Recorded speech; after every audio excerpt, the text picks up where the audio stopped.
Welcome to the System Simplified podcast, where we feature top leaders who share stories on how to successfully systemize a business. Now, let's get started with the show.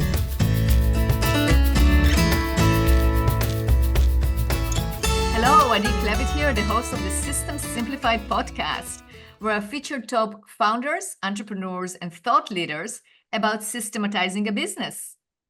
And today's episode is being brought to you by Business Success Consulting Group, where we create, document, optimize, and implement processes and procedures so businesses can grow and thrive. And I'm very excited to announce today's guest, Ken Trupke. Hi, Ken. Hi, Adi. How are you? Doing great. It's great to have you on the show. And I am very excited to have you here because we're going to have a great conversation about getting clarity for businesses about their goals and talking about accountability and how they actually can execute those goals. You know, you're the founder of Clarity Advisors. Why don't you tell us a little bit more about Clarity Advisors? Sure. What we try to do is come in and we're going to help businesses focus their teams. What we found is that teams tend to be all over the map because there's usually some kind of communication issue, but we're going to help focus those teams to grow the business, to increase sales, and to ultimately grow profits. Great. And who do you work with? We're going to work with business owners and leaders. It doesn't necessarily have to be the owner of businesses, typically from $1 to $20 million, somebody with a team of 5 to 50. Great. So what changes do you provide for those leaders? Well, typically what I find is that companies, as I said, people are coming to work trying to do their best. But when we're not clear about what good looks like, when we're not clear what we're trying to do and what it looks like to win, then people just do what they think is the right thing. And with good intention, but that just means people might not be aligned.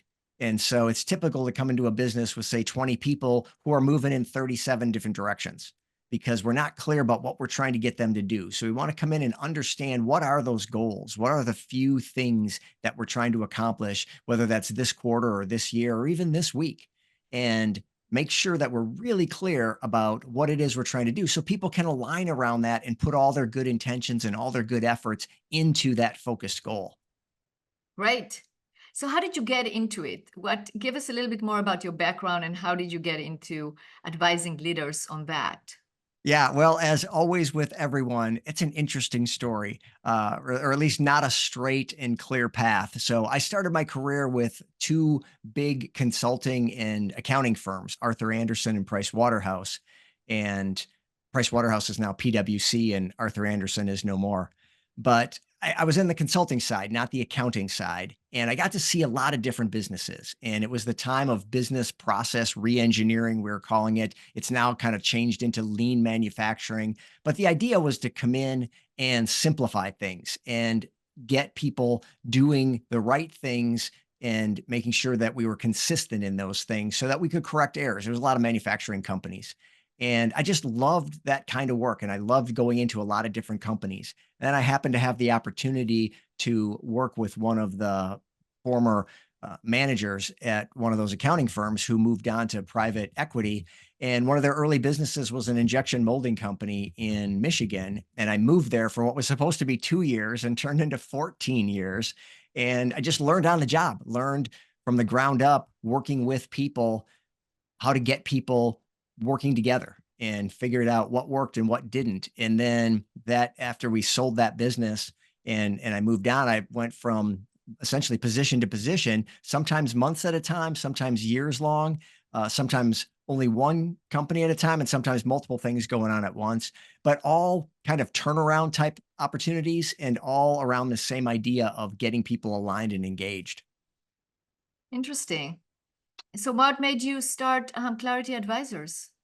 So that's when I left the injection molding company. I hadn't named it Clarity Advisors yet, but it was essentially going in on this kind of fractional basis, if it was part-time or as an interim, if it was more full-time, going from project to project. And looking back a couple of years ago, I said, this has really been it's been essentially an advisory service business. And so I just rebranded as Clarity Advisors and been doing that moving forward. Nice. Okay, so let's talk about your methodology. How do you actually how do you help leaders identify clearly, I mean, gain that clarity of what they need to do or where they are going or what are the main things that they need to concentrate on? Yeah, and it starts at the top. If the leader doesn't know what they're trying to achieve, it's really difficult for everyone on the team to try to help them achieve that goal. So I like to say that the leader's job is to define the what and then let the team figure out the how. The how is kind of the fun part. If I know what you want me to do, figuring out how to do that, that's what's the challenge. And that's what people like to engage in doing. And I define micromanagement as when the leader defines the what and the how. And now you're just following really clear, specific directions. You've got no latitude, no autonomy, and that's just not fun. So, but it starts back with that what. So, what are we trying to do?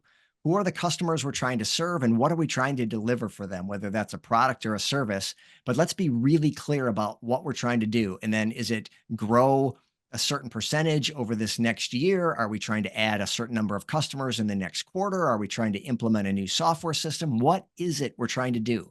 And then once we've got clarity from the leaders or the leadership, if it's a team, leadership team, then we can start communicating down to the broader team of what it is we're trying to do and help them to align what's their role. Then now that we know what the goal is, how can you align your activities day in and day out to help us succeed in that goal?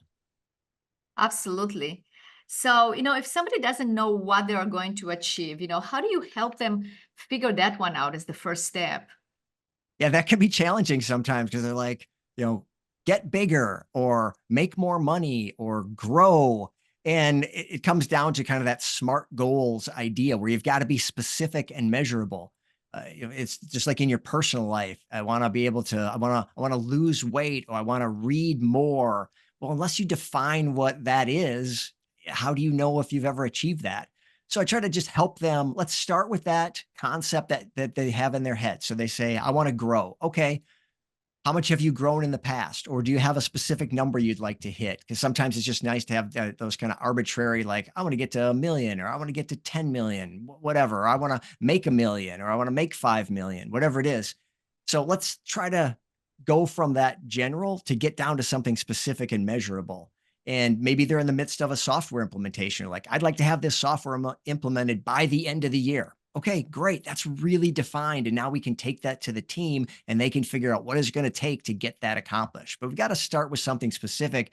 And if you don't know what that is, we can kind of have conversations and guide that along. Typically, though, especially if you've got a leadership team, goals are not hard to find. It's not what are the goals? It's how do we limit ourselves? Like I say, you come in and you got people, you have people moving in more directions than there are people because it always seems like there's a good idea. There's no limit and no lack of good ideas out there.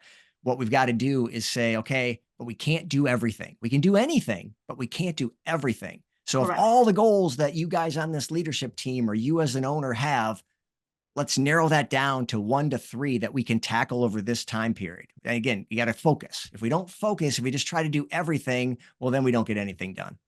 You're absolutely right. So our listeners are listening right now and they go, yeah, I actually suffer that from that, the shiny object syndrome or whatever you want to call it. And I have a lot of goals. I have a lot of ideas, which is a great thing to have because as a visionary, you envision things, you have ideas, you're creative, you have imagination, which is wonderful.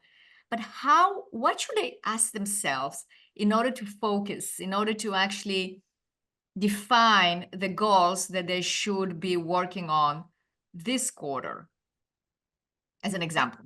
Yeah, and that's such a good question because just the mechanics of doing this can feel really daunting. And if you just ask people like, what are your goals?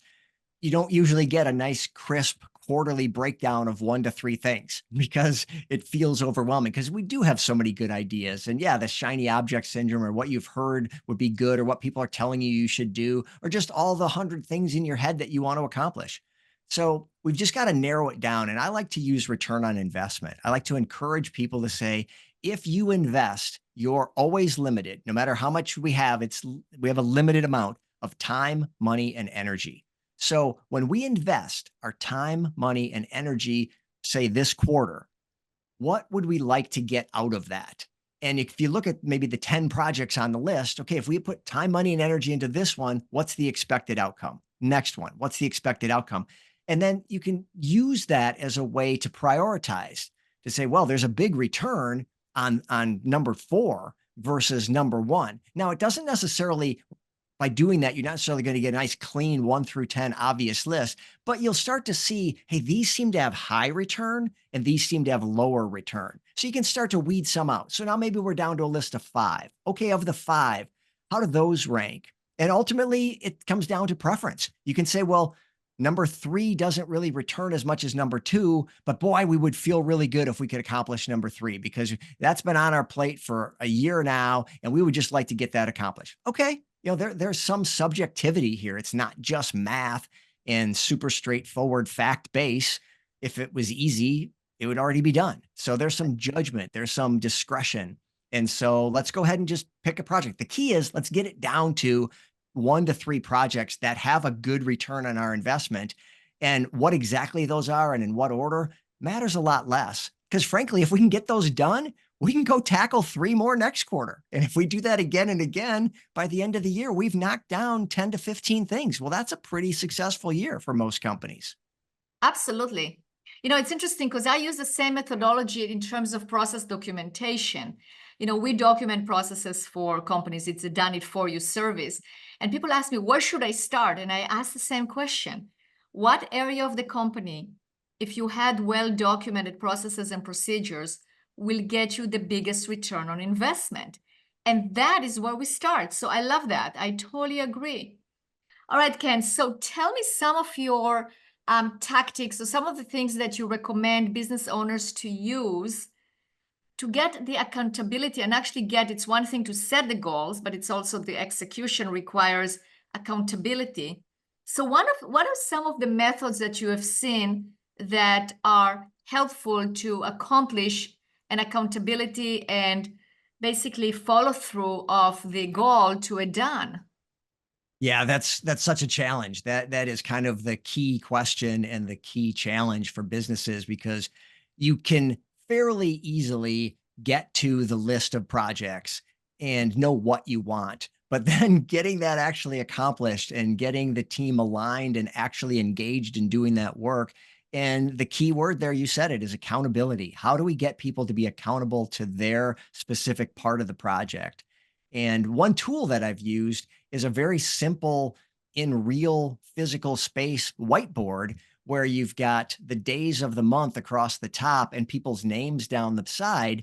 And you put Post-it notes in the squares. That's the day and the name of, if somebody is like, let's say I ask you to do something. So on your name, and you tell me you can have it done by, say, the 31st of the month.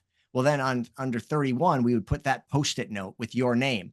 And now neither of us needs to worry about it again, or at least talk about it again. I know that you committed to having that done on the 31st. So I don't have to say, are you done? Are you done? Are you done? Are you done? Are you done? And check in with you every day and make you crazy and make me crazy.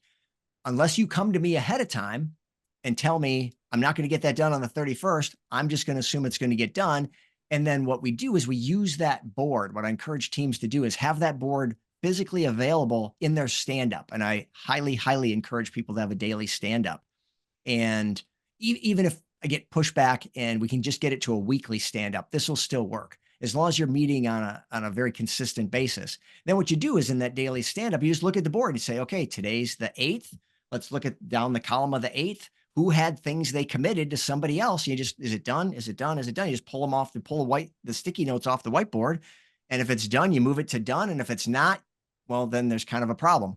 But then we're going to move it to what the new date is. You're like, okay, we're all right here. You didn't get it done. When can you have it done? And let's move it to that date. But it makes it much more visibly accountable. And there's a lot of peer pressure that way, but in a good way. We're not trying to play gotcha. We're trying to have successes. We're trying to say, hey, great job, guys. We had 5 things due to each other today, and we got them all done, or whatever it is. And so it's a way to promote visible accountability and to make sure that there's some level of peer pressure. Like, you either need to renegotiate that deal or show up on the day of the huddle and have your thing done, or it's going to be uncomfortable.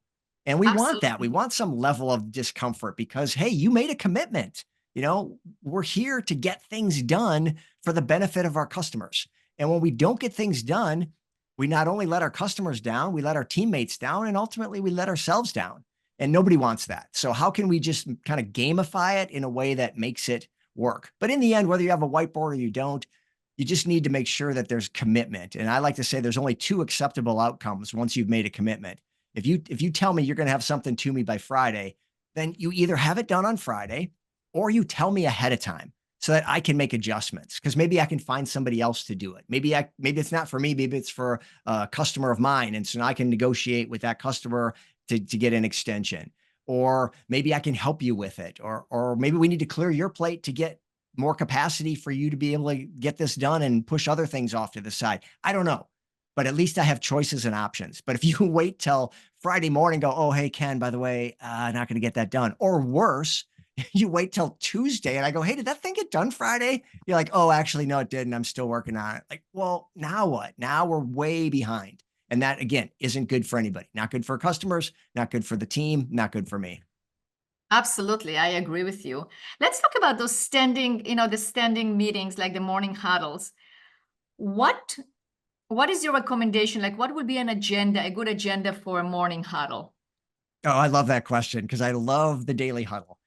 I encourage teams to break it into a couple pieces. The first thing I like to do is have some kind of good news and appreciation. I love teams to appreciate each other publicly. I think we can get a lot of momentum. We can create a lot of energy, create a lot of excitement, and just remind each other that, hey, we're in this together.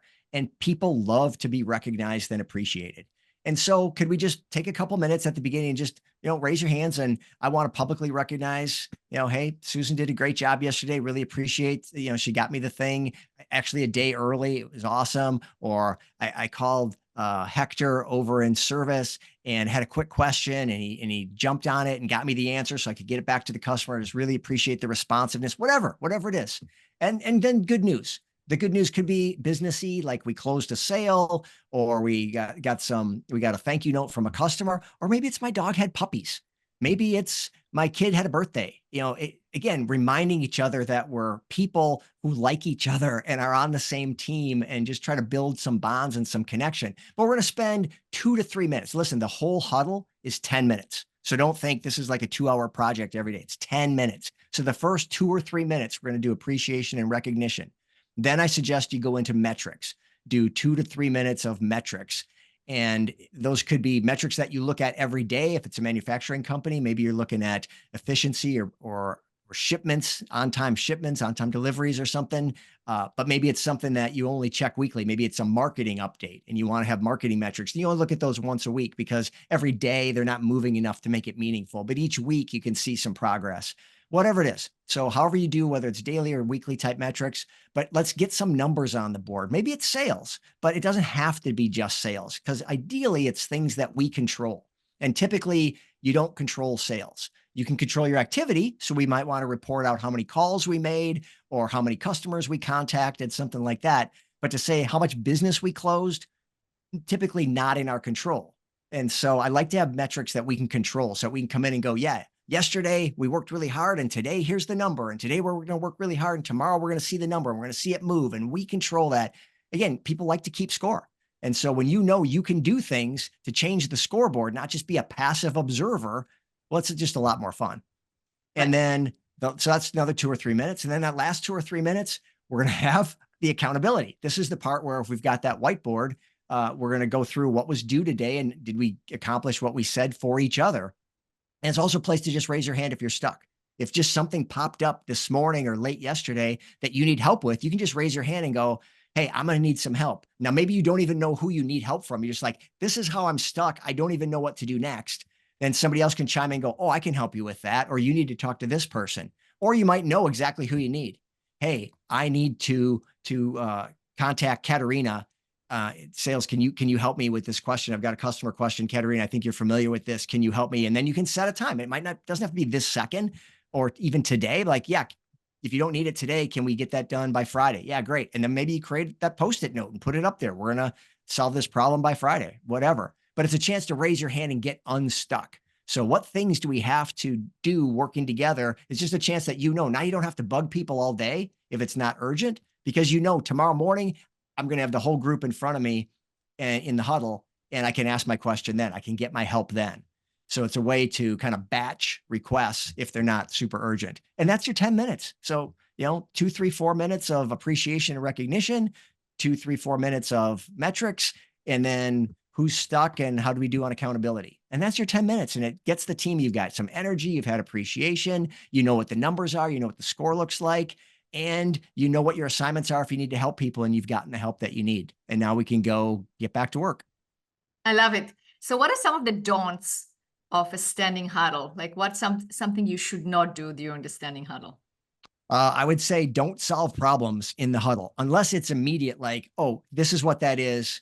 Have you checked the thermostat? Like, okay, great. I'll check the thermostat. But if it's like, well, have you done this and this? No. Okay. Well, if you haven't done that, then it could be. And all of a sudden you got 2 people problem solving and, 10, 20 people standing around or staring at their screen. If it's a Zoom meeting, you're kind of wasting their time. So you need a facilitator who's going to say, hey guys, let's take that offline. Love the interaction. Love that you guys are jumping in, problem solving, but let's just take that offline. Let's get through the huddle.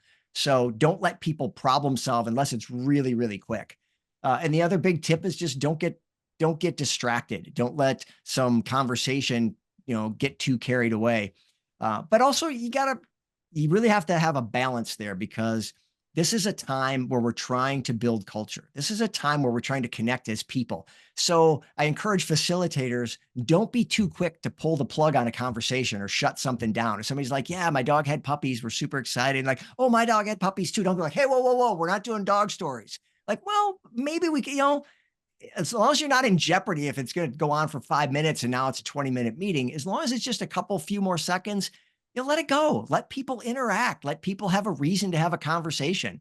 But it's a balancing act, because you don't want it to go on too long. And all of a sudden we're, spending 10 minutes talking about dogs, and people are like, what are we doing? No, I mean, we do need to start on time and end on time. Yes. That's very important, because that respects everybody's time. Absolutely. You create that rapport. You create a great positivity for the day. And it's a way of basically people knowing that they have to be accountable. So I do think it's very important, and it's great. Ken, this has been a great conversation. You're definitely very knowledgeable at what you do. Great advice. If people want to get a hold of you, where should they go? Oh, I appreciate that. So the easiest way to reach me, twofold. I'll give you an email. It's ken@clarityadvisors.io, or just give me a call or text 616-822-2998.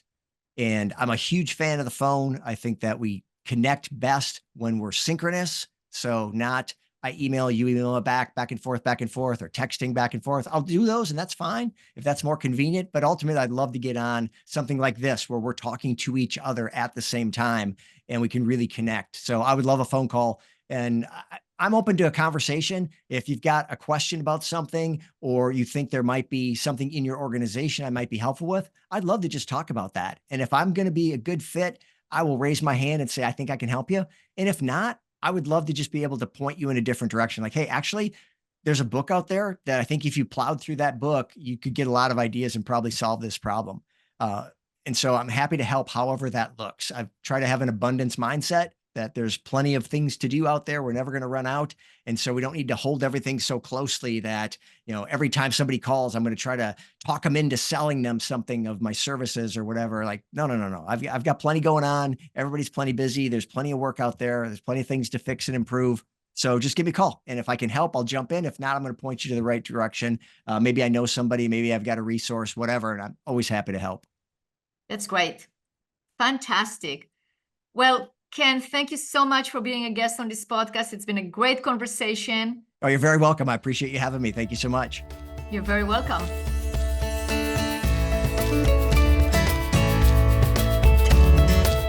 Thanks for listening to the System Simplified podcast. We'll see you again next time, and be sure to click subscribe to get future episodes.